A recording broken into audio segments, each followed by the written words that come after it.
بسم اللہ الرحمن الرحیم۔ السلام علیکم۔ یہ کتاب آپ کے لیے کاشانہ بصیرت کی جانب سے ریکارڈ کی جا رہی ہے۔ کتاب کا نام ہے تہذیب نفس، سیر و سلوک، امام خمینی کی نگاہ سے نگاہ میں۔ اب ہم کتاب کا پارٹ نمبر 17 پڑھیں گے۔ سیر و سلوک میں نفس کے ساتھ نرمی اور مہربانی۔ نفسانی ریاضتوں اور سلوک اللہ میں بھی نفس کے ساتھ نرمی اور مہربانی بنیادی اہمیت کی حامل ہے۔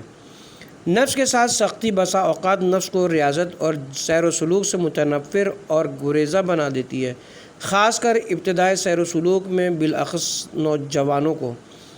اکثر دیکھنے میں آیا کہ بہت سے نوجوان کچھ عرصے تک مستحبات کی مکمل رعایت اور اس میدان میں شدید جد و جہد میں مصروف رہنے کے بعد مکمل طور پر منحرف اور لاابالی بن جاتے ہیں۔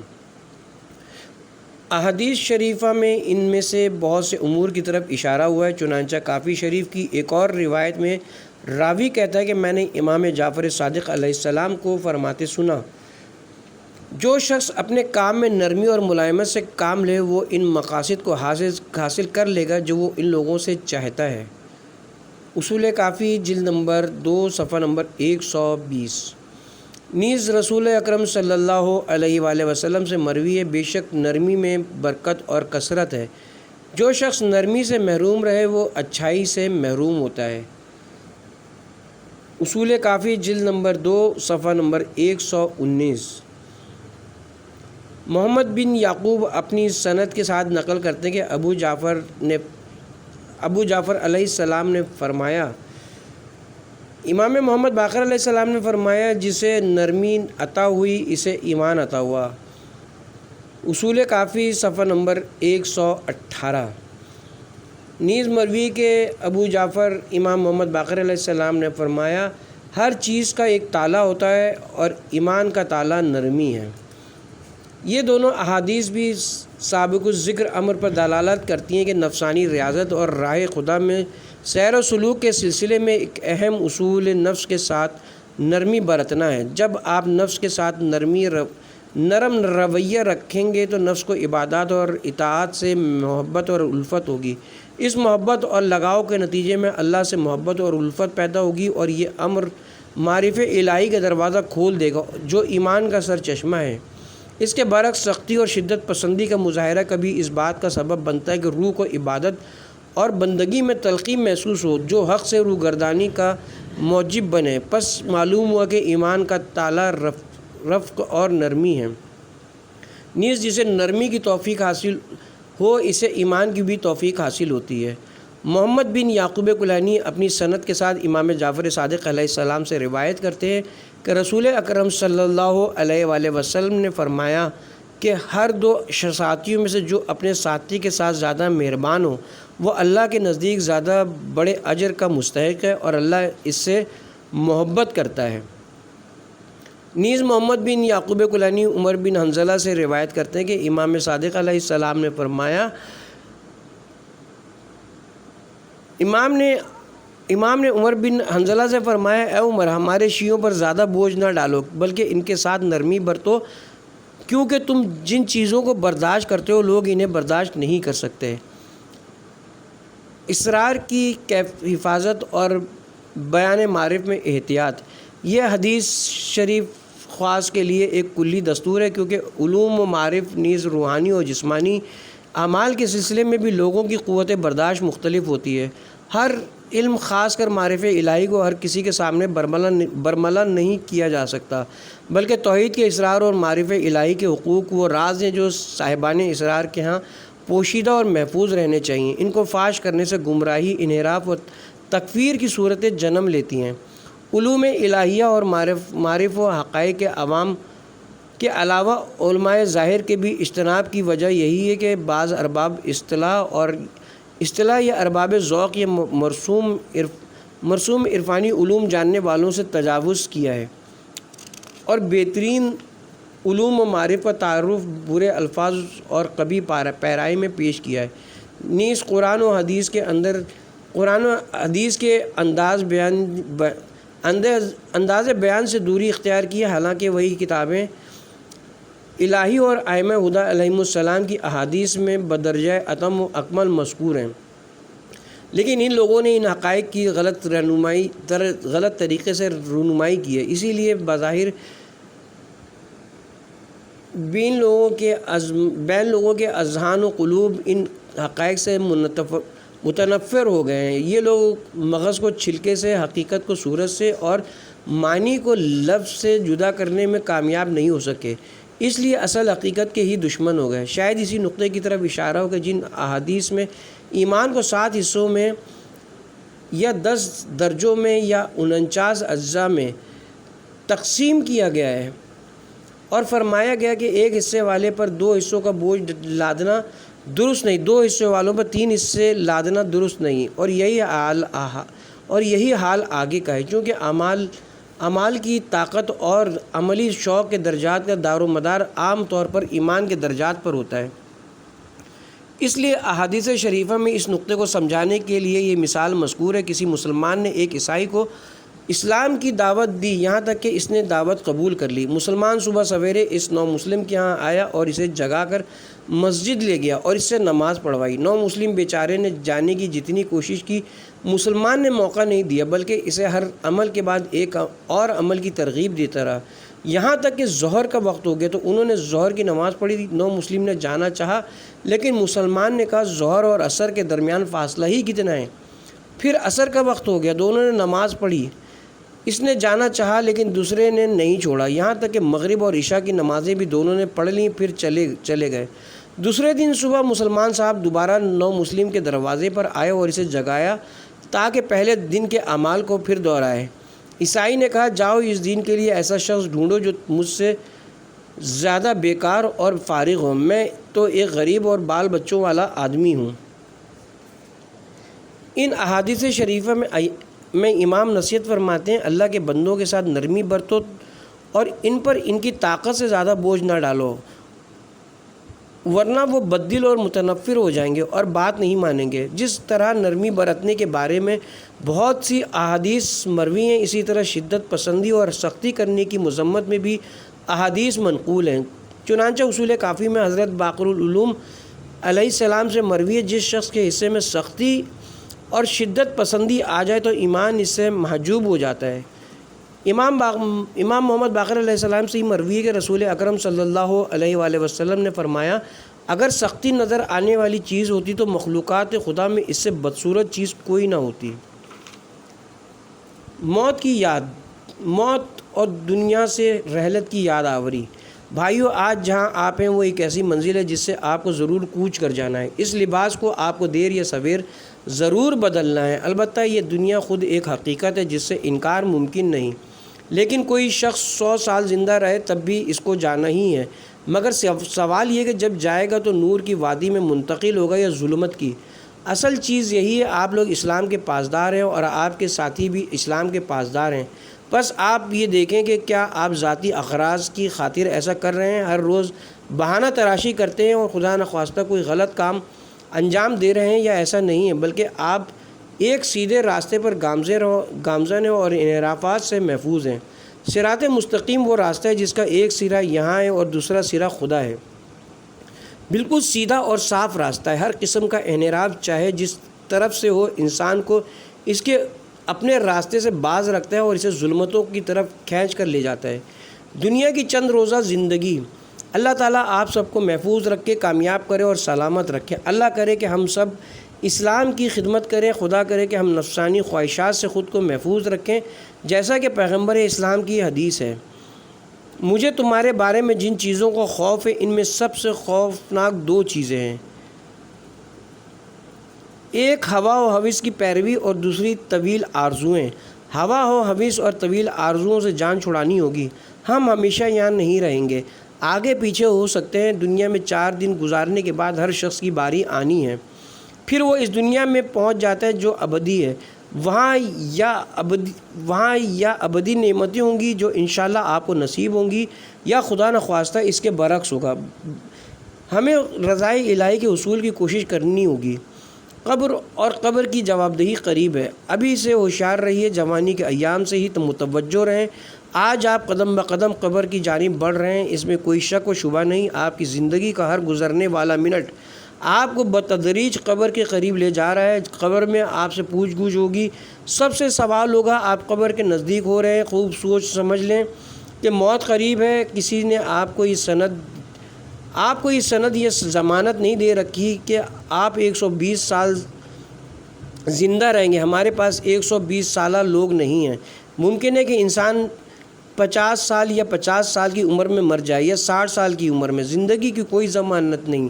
ممکن ہے کہ خدا نخواستہ ابھی موت آئے، کوئی ضمانت نہیں دی جا سکتی۔ آپ ضرور ہوشیار رہیں۔ آپ کو اس بارے میں غور و فکر کرنا چاہیے اور خوب توجہ کی ضرورت ہے۔ انسان اپنی آخرت کو خود بناتا ہے۔ خدا ہم سب کو بیدار کرے، متوجہ کرے اور احساس دلائے کہ ہم چند دنوں سے زیادہ نہیں رہیں گے۔ یہ اور بات ہے کہ ہم میں سے کوئی پہلے جائے گا اور کوئی بعد میں۔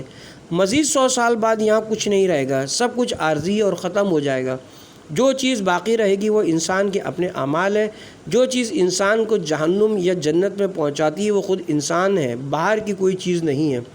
مرنے کے بعد انسان ایک ایسے عالم میں رہنا شروع کرے گا جسے خود اس نے تیار کیا ہے۔ باہر سے کوئی چیز نہیں آئے گی، جو کچھ ہے انسان کا اپنا کیا دھرا ہے۔ ملک الموت کو مشفقانہ شکل میں دیکھنے کی کوشش کریں۔ کوشش کیجئے کہ جب موت کا فرشتہ آئے اور آپ اس کا مشاہدہ کریں تو آپ کے ساتھ شفقت و مہربانی کا سلوک کرے اور آپ کو اچھی صورت میں لے جائے۔ کوشش کیجئے کہ رحمت کا دروازہ بند نہ ہو جائے اور غضب کا دروازہ کھل نہ جائے۔ خدا سے دعا کریں کہ ایسا نہ ہو۔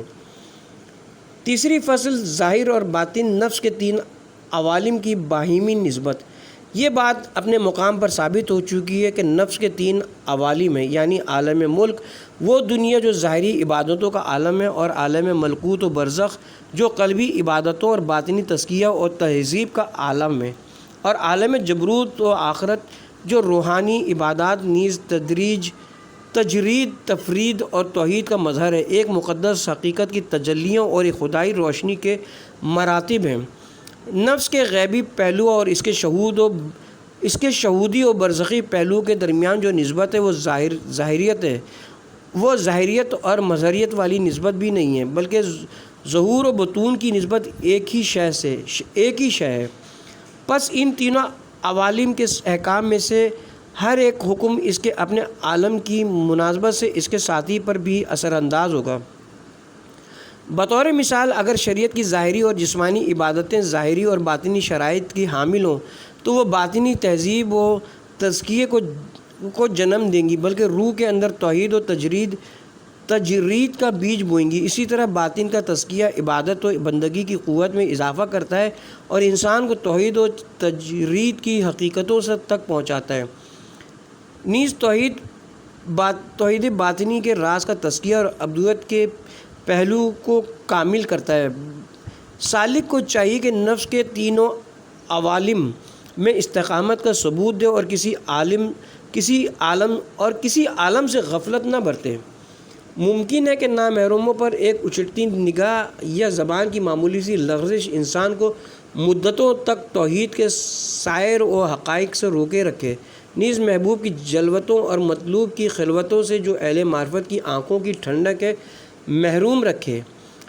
پس ان مراحل و مراتب میں سے ہر ایک یہاں رک جانا، نیز مذکورہ عوالم میں سے کسی بھی عالم سے بے اعتنائی یا غفلت برتنا سعادت مطلقہ سے محرومیت کا موجب اور شیطانی پھندوں میں سے ایک پھندہ ہے۔ بطور مثال، کچھ لوگ بڑے اہتمام سے ظاہری عبادتیں اور اعمال بجا لاتے ہیں۔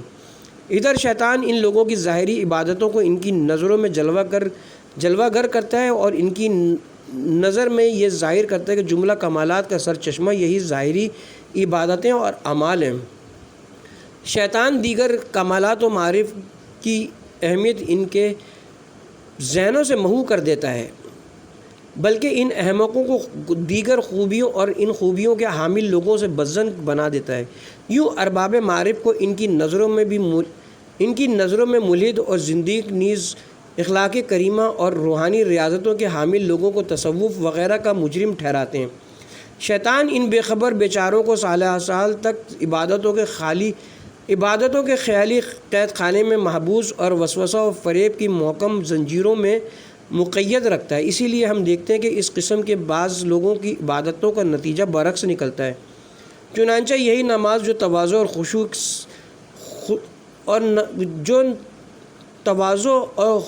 خشوع سے عبارت ہے، نیز انانیت و خود پرستی سے نجات اللہ کی طرف سفر اور معراج مومن ہے۔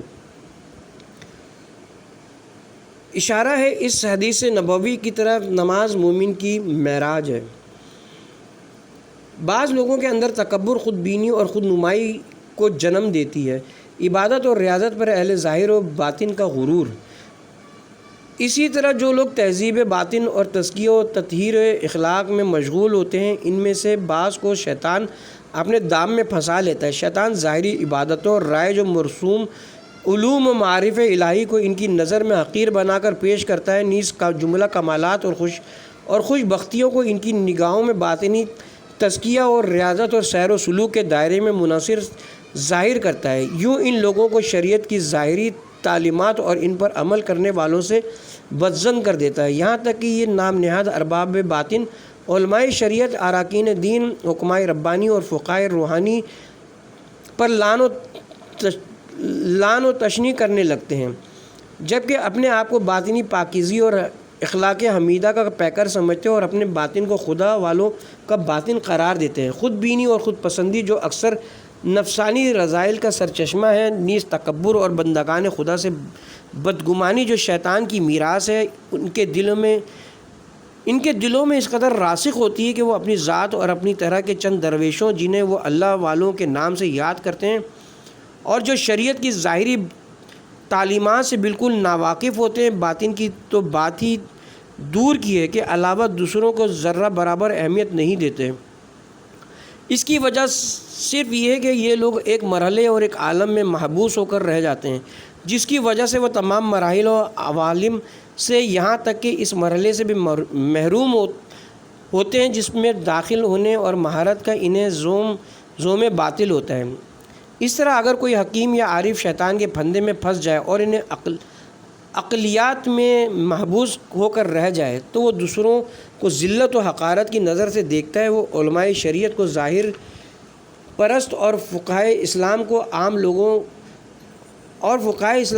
لوگ قرار دیتا ہے۔ عام لوگوں کی تو بات ہی دور کی ہے، وہ سوائے اپنے اور اپنے قماش کے چند لوگوں کے جو معلومات اور اعتبارات کے خزانہ دار ہوتے ہیں، کسی اور کو خاطر میں ہی نہیں لاتے۔ اس آفت کی وجہ بھی صرف یہی ہے کہ اس طرح کے لوگ ایک مرحلے میں محبوس اور شیطان کے ہاتھوں اسیر ہوتے ہیں۔ اگر یہ لوگ مختلف عوالم کے تقاضوں کے حافظ اور ان عوالم و مراحل سے گزرنے والے ہوتے، یا کم از کم علم و برہان کی روح سے نفس کے غیب و شہود اور اس کے ظاہری و باطنی عوالم کو پہچانتے ہیں، مختلف مدارج کے باہمی ربط کو سمجھتے ہیں، نیز سیر اللہ اور نفس و عالم طبیعت سے خارج ہونے کی کیفیت سے آگاہ ہوتے، تو وہ ابلیسی لعین کے اس خطرناک پھندے اور تیرہ و تاریک شیطانی زندان میں نہ پھنستے اور ایک دوسرے کو دور نہ دھکیلتے، بلکہ ایک دوسرے سے حسن ظن رکھتے۔ ایمانی اخوت اور اسلامی محبت و مودت جو باطنی پاکیزگی اور نفس کے تزکیہ اور تصفیہ کا ذریعہ بلکہ اہم ترین وسیلہ ہے، ان کے درمیان مضبوط و مستحکم ہوتی، نیز خود غرضی، خود بینی، تکبر اور نخوت کی بیماری جو عظیم ترین نفسانی خرابیوں اور شیطانی داموں میں سے ایک ہے، ان کا ساتھ چھوڑ دیتی۔ ظاہر و باطن پر توجہ کی ضرورت۔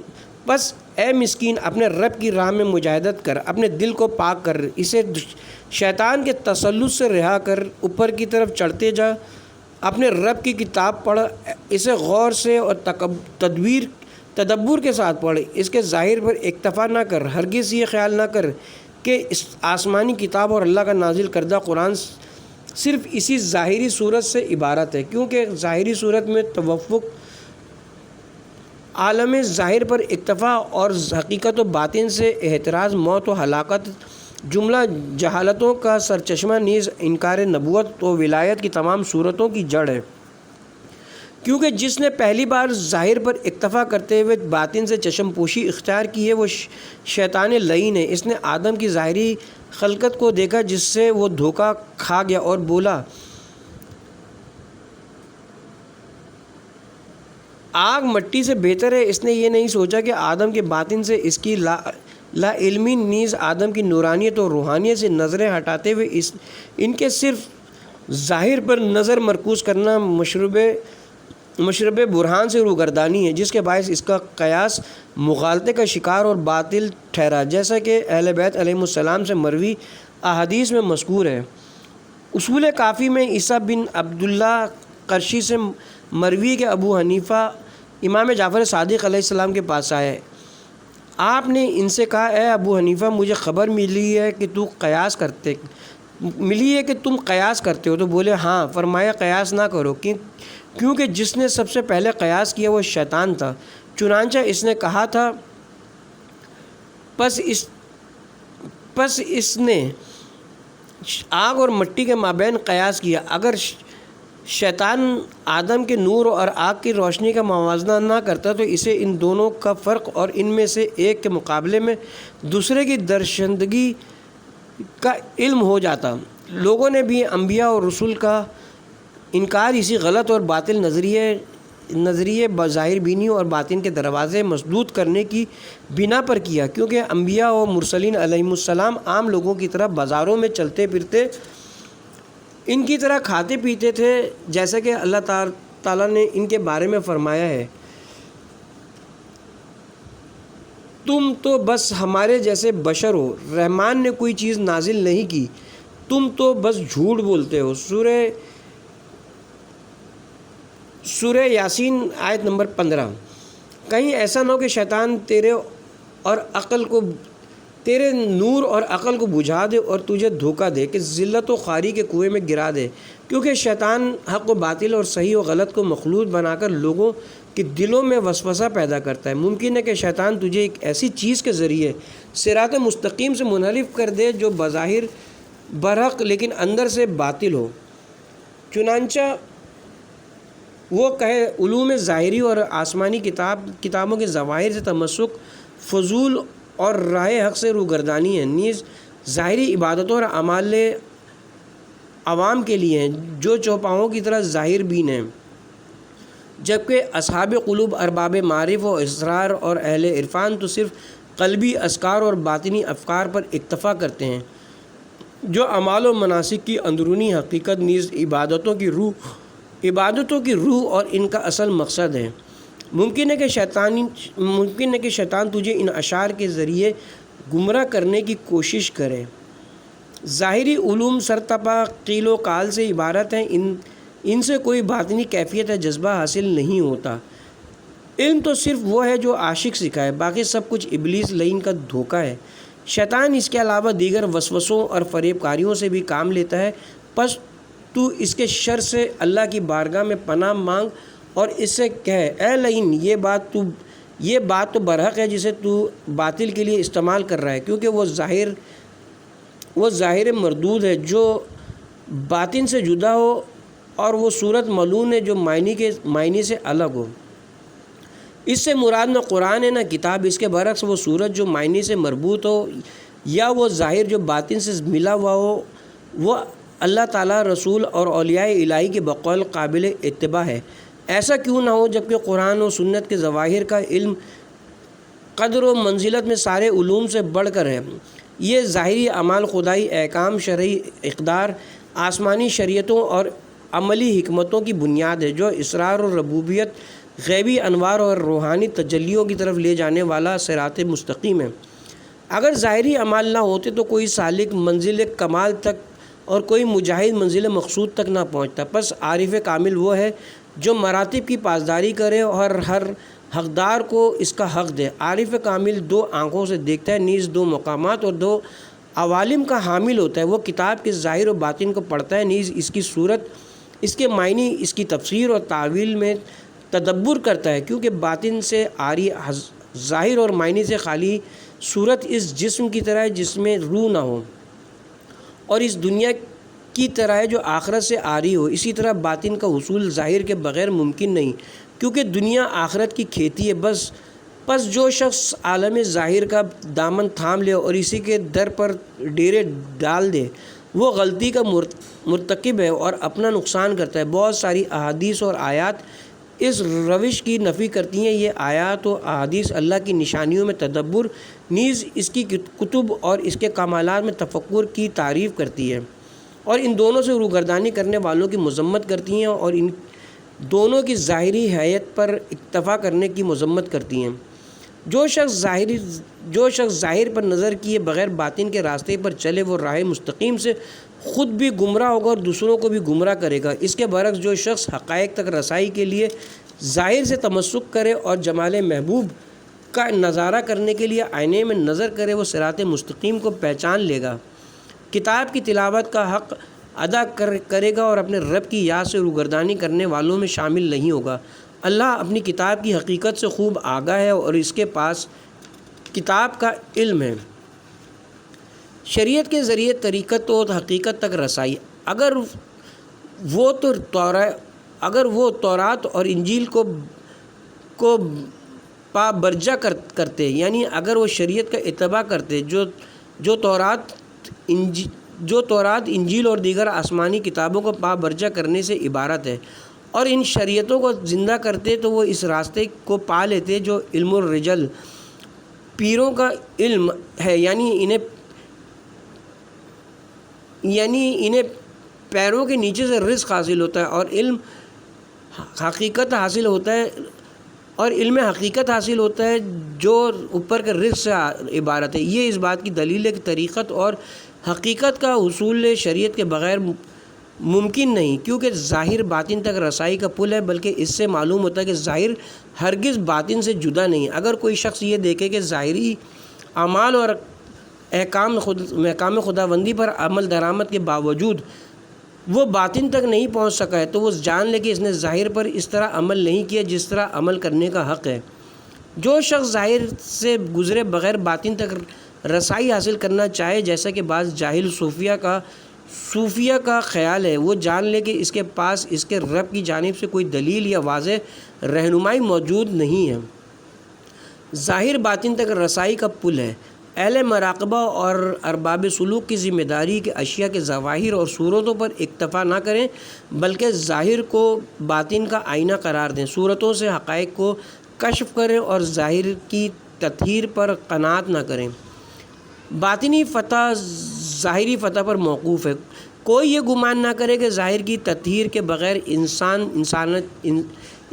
انسانیت کی حقیقت سے ہم آغوش ہو سکتا ہے، یہ قلب کے باطن کی تطہیر کر سکتا ہے۔ یہ گمان ایک شیطانی دھوکہ اور ابلیس کی بہت بڑی چال ہے، کیونکہ گناہوں کے باعث قلبی ظلمتوں اور آلودگیوں میں اضافہ ہوتا ہے۔ یاد رہے کہ گناہ عالم مادہ و طبیعت کی روحانیت پر فتح سے عبارت ہے۔